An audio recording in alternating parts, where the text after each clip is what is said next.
Everyone, welcome back to another episode of the 5 and 20 podcast by Remarkable Academic Foods. I'm your host, Joshua Miller, where we have another 5 or so questions in 20 something minutes.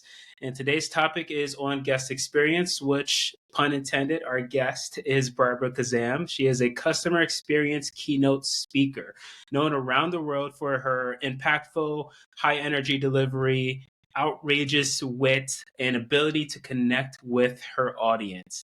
She has spoken more than 1,700 times to more than 75,000 people in 12 countries about customer service, leadership, motivation, and communication, all of which we can say we thrive off of in school of food service. So make sure you stick around for the value that's about to be dropped in this episode. All right, Barbara, thank you for taking the time to join us here and talking about customer experience. To kick things off, let people get to know you a little bit better. You've been to 12 different countries at least. So what is your guilty pleasure food? Oh my gosh, Josh. Okay, so this is kind of embarrassing, but I like this. This sounds stupid. I like this. It's not popcorn and it's not like a cheese puff, but it's kind of in between. It's like called a white cheddar puff or something. I don't know. I love these things. Like I can't open a bag and eat a couple. Like the whole thing's gone. Oh, it's great. You gotta let me know what that. I've never had that before. It sounds interesting though, for sure. Oh yeah, for sure. It's like pirate's booty. Oh, okay. I know exactly what you're talking about. Yeah, there we go. Those are good. Those are definitely good. Awesome.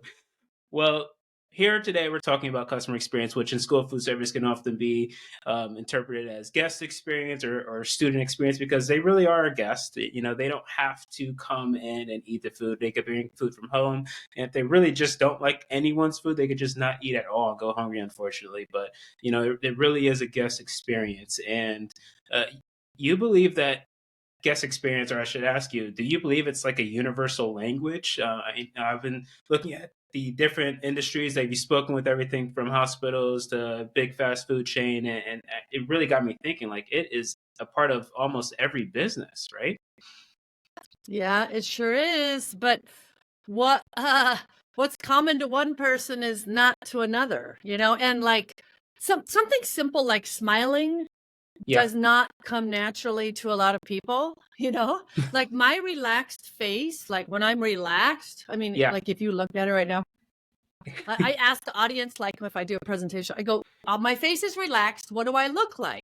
And a lot of people will say, you look old. I'm like, that's rude. What? That's really rude. But I look mad. Like a lot of people, when our face is relaxed, we look mad. Well, that's the first impression that we're giving people. But if we could slap a smile on our face, we could instantly change that first impression, which can change that entire experience. I mean, something simple like that, a lot of people don't realize, you know? Yeah, there's what's those initials? I don't want to say it out loud, but RBF. Oh, yeah. For those of you that knows what face syndrome, GFS. Yes. So where does excellent guest experience start within an organization? So some schools, they're doing their own food service. Sometimes they hire a company to provide it, but no matter what, it's an organization in some way, shape, or form providing it. Where does excellent guest experience start with every organization? Well, in my opinion, it starts at the top of the organization. So the owner of the company, depends how big your company, owners, leaders, they set the tone for how employees act. Like if a leader doesn't say good morning to an employee when they walk in, why would an employee say good morning to a guest? So it starts at the top. I firmly believe that. But then it also goes back to structure. Do we have a workflow around customer service? Because just like we said before, like the behaviors, if I don't know what behavior to do, I'm not going to do it. For example, wearing a name badge. That's a customer service behavior that we can all be consistent with. But if we're not clear on what behaviors I need someone to do, and we don't have it written down, and we have what is it called? Standard operating agreement procedures from everyone, right? Yeah. Then we can't get consistency from everyone over time. Yeah, that's so true. And some, depending on the culture of that kitchen, it could differ vastly. So, obviously in the South, hospitality, so coming in and making sure, especially if you're a leader, that you're saying hi to all the team members. But believe it or not, even in Philadelphia, there's a big hospital there. And if you don't go in and say hi to every single person and you ask them to do something later on, you would get some attitude. So I was coached on that before I started working in there, because they were like, it is huge here. Make sure you go in here and you are respectful and happy in the morning, saying hi to everyone. So I believe that 100%.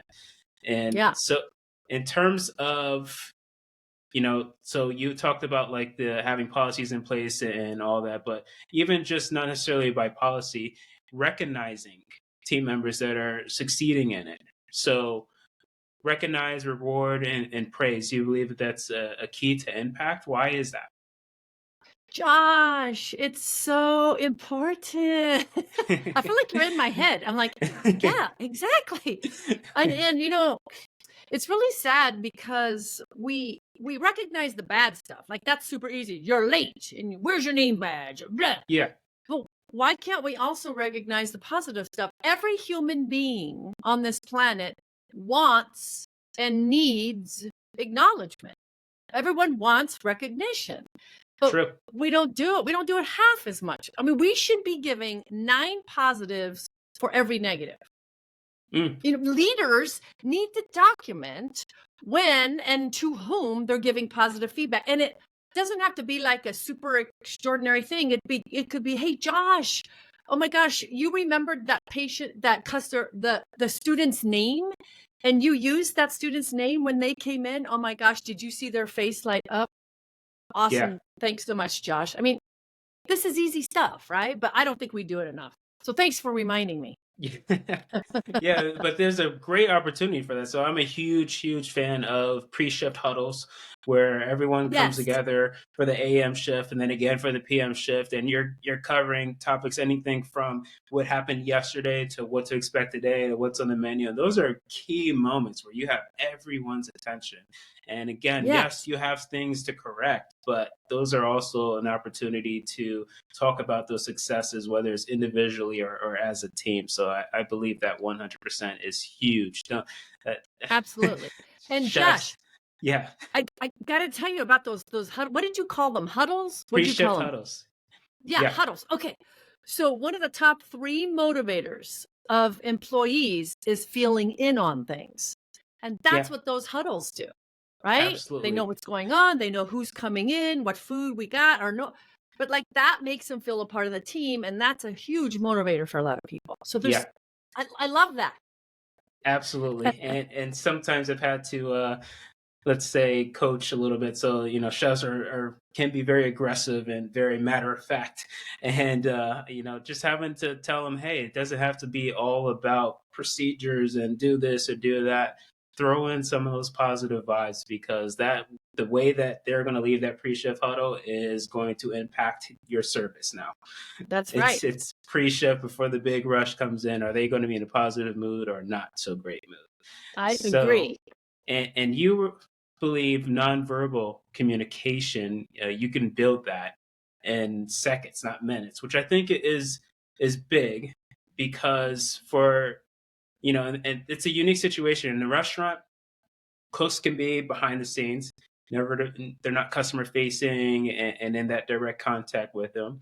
But in school food service, especially as the design trends continue to push forward to doing more cooking out front, in front of the customer, now that person that is your cook that might be a little rough around the edges, they're now like a face. They're a face of your food service team, and they not necessarily, customer service might not be the top of their strengths.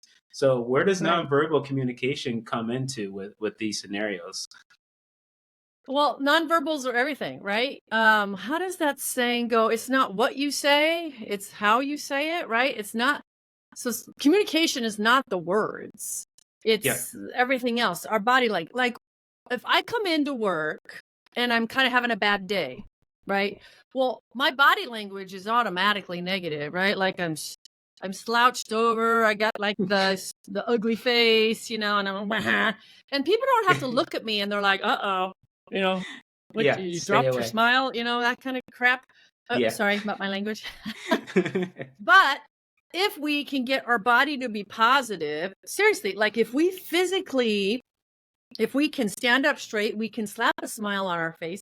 When we get our body to be positive, we can change our thought process and we'll communicate. Everything will be more positive. So the point is, we need to be more conscious of our nonverbals. Because I know, like, when you're working away, you're cooking, you're probably slouched down a little bit, right? Yeah, Focused, I got the serious look, absolutely. but that could be scary for some people, right? So if we're conscious of it, we can change these things. Yeah, and that's something that I definitely known for. I'm like in this, everyone called it in the zone for me, where I'm Yes. just like, there's no happy face. I'm just in the zone. I'm so focused. And I had to learn throughout my career to be able to turn that switch on to look a little bit more approachable, if you may, because that That's was correct. unfortunately the reputation I had for a lot of people when they first meet me is, oh, he's not approachable. And it's like, no, I'm just very focused. And as over time they get to understand, like, oh no, he's in his zone and he's totally approachable now. So, and for That's some, it correct. comes easier in terms of, people in school food service that are out front. I feel like every school has that one or two people that are, I would call it food service famous, right? Where like all the Mm-hmm. students know their name, they go up to them, and it's just like this exchange that it's like they're literally like family, and it's because they just built that rapport over time, not only starting with the nonverbal but also the verbal communication. So I think that's key as well. I'm assuming your tone of voice plays a big part of that too, right? Oh, of course. Yeah. Yeah. Yeah. Good point, Josh. Yeah. So again, it's high pressure. We're cooking. We're out front. There's 15 different things to do in 15 places in 15 seconds, right? There's a lot to Mhm. do under pressure. And so, what does it take to manage emotions and thrive in those pressure situations?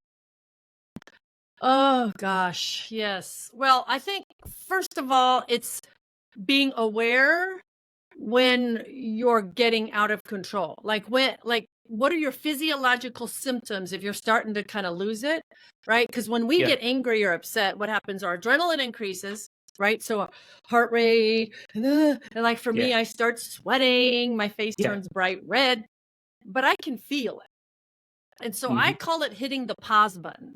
Burp.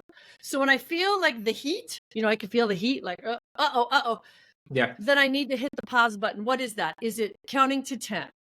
Is it drinking water? Is it taking a quick break? Is it leaving the room?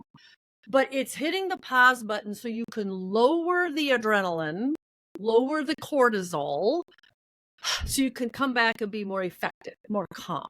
So it's really about being aware of it and then doing something about it. Yeah, I believe that 100%, and especially if you're a leader, recognizing that with your team, you get to know their personality over time, and you can sense when they're not in a good mood. And sometimes that one person has such an impact on the kitchen that if they are in a bad mood, it spreads to everyone. I've seen it, and it Right, is not pretty. right, So, from the leadership aspect, recognizing when that is happening, and just again, it's not you, but it's them in a state where they're getting up there, and you just let them walk away, take a deep breath for a right, few seconds, and hopefully come back in a better mood because that, right. And you yeah. just made a good point is sometimes you need like a buddy system. Like maybe I don't realize I'm Yeah. like anti Barb, and so I might have a coworker that go Barb, take a break. I got it. Go outside for 5. So sometimes you need help to Yeah. recognize so you can get back in control, and that's Yeah. okay too, right?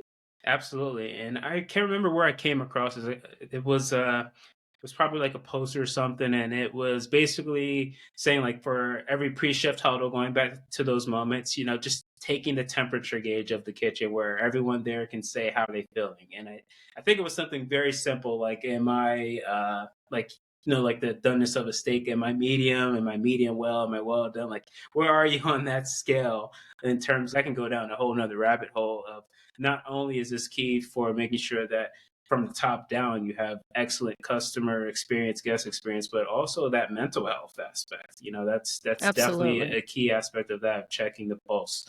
And I want to talk about a C word here. So Uh-oh. usually the C word for me is collaboration. I love Ha ha ha. using that word, but we want to talk about complaints. And Oh, complaints in school food service is inevitable. Anyone that works in it, it is impossible to please every student. It's impossible to please every student's parent because they literally are an extension of that guest. They advocate for them, and that's through college in some instances where you're having to field those complaints and those concerns because they're becoming more educated. It's not just about is the quality of the food good, right? It's not just about that. It's also the health aspect of it. What kind of ingredients are you using? Where is it coming from? So it's inevitably impossible to please everyone. So you're going to have those complaints. Why can guest complaints be your greatest opportunity? ha. Well, if they're not complaining, then what are they doing? Going somewhere else. So I want people to complain because at least they're communicating. They're letting, like, it's an opportunity. I can go, oh my gosh, I didn't realize that was a problem. Let's talk about it. Here's some here's some options that can help. So it's, if people don't complain, I'm not going to ever improve. So we can turn it into an opportunity. But the key is really how you respond to the complaint, I think can make or break it, right? So Like, true. am I gonna make an excuse? Oh, you want gluten-free? It's over there. Like, am I gonna do that? Or am I gonna acknowledge, oh my gosh, yeah, I see that you want gluten-free. Well, you're in the pasta line. Yeah. Yeah, So we've yeah. got 5 other gluten-free stations that are located. So if you acknowledge the complaint, like what a lot of people do is someone will complain, oh, this stuff isn't gluten-free. And you'll be like, it's over there.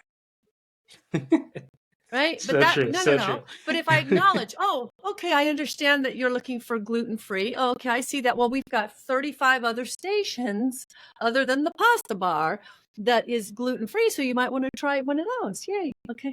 So, like, Love that. acknowledge and then give options. You could turn around a lot of these. Love that. Love that. Definitely acknowledging. And so, and the complaint, it's almost like in some instances where we want the complaints in school food service. So we're actually, the technology is coming out to where we can get real-time feedback from There we go. students, and we're making it easier for them, where it could be a text, it could be scanning a QR code, it could be a link in an email. We're just making it easier and easier and easier for them to give us that feedback. And we do Right. want the positive with the negative because that's how we make improvements and that's how we gauge where we Exactly. are. And I think that technology is just going to continue to be a huge aspect in this realm, just because it's a critical component. And actually, I just found out about one where um, it's actually public. Not only the technology Ooh. where the students can send feedback. So like the so normally you have like a paper and pen or paper and pencil comment card, and they fill it Yeah, out, and then they stuff it in a yeah. box. Now there's technology where it could be on a screen, on a digital screen, and they could send their message via electronically from their phone, and exactly what they said post in real time on that digital Oh. screen, and the food service director or manager or whoever can respond to that, and you can actually see the responses in real time. Oh, Yeah, it's that's crazy. great. And Actually, I love that. yes, yes. So I see where you're saying about the complaints can be a great opportunity, and Yeah, I think that shift is definitely happening in the industry, where we're more open to that. So, good. is there anything else that you want to share with the audience in terms of any tips or anything like that in terms of shifting culture or just helping them understand the guest experience is such a key part of keeping students happy? Well, it's just I think it's just like what we already said is that customer or guest experience, Yes. it's easy. It's easy. Hmm. It's not like, oh, I need a new I need a new software program. No, it's what being respectful, and it's because I don't have to like every student that comes in. I don't have to agree with them, but I can be kind. I can be respectful, and this is of each other. This is of employees. This is of guests. So I think if we all just took it out of, like, it's not personal. They're not about me. It's about being kind. It's about being respectful. That is extremely contagious. I think if we just focus on that we'll have world peace, Josh. I definitely think that changing the rhetoric around it with leaders top down, as you said earlier on, right? That's a huge thing of acknowledging, right? First, acknowledging That's that it's right. a big aspect of it, and making sure that it becomes a part of the identity, taking care of the team first, and they're going to take Yes. care of the students second. So, I mean, Barbara, one last question for the audience: where can people go to connect with you and learn more about what you're doing, or figure out how to get maybe even a speaking engagement? right. Yes, they can simply go to my website. I'm very complicated. It's barbarakhozam.com. My name. I'm sure you'll put it in the notes. LinkedIn. I'm Absolutely. also on LinkedIn. Those are my two favorite places. So reach Awesome. out. I'm here. Haha. All right. Awesome. And again, everyone, thank you for tuning in for this episode. You are all remarkable academic food ambassadors, including Barbara, for giving us some great value to take into the School of Food Service world. Maybe you already had it all down pat, or maybe you just needed a little refresher, and she's helping you reevaluate your current situation. So thank you again, everyone, for everything that you're doing. Thank you, Barbara. And everyone, until next time, I'm your host, signing off.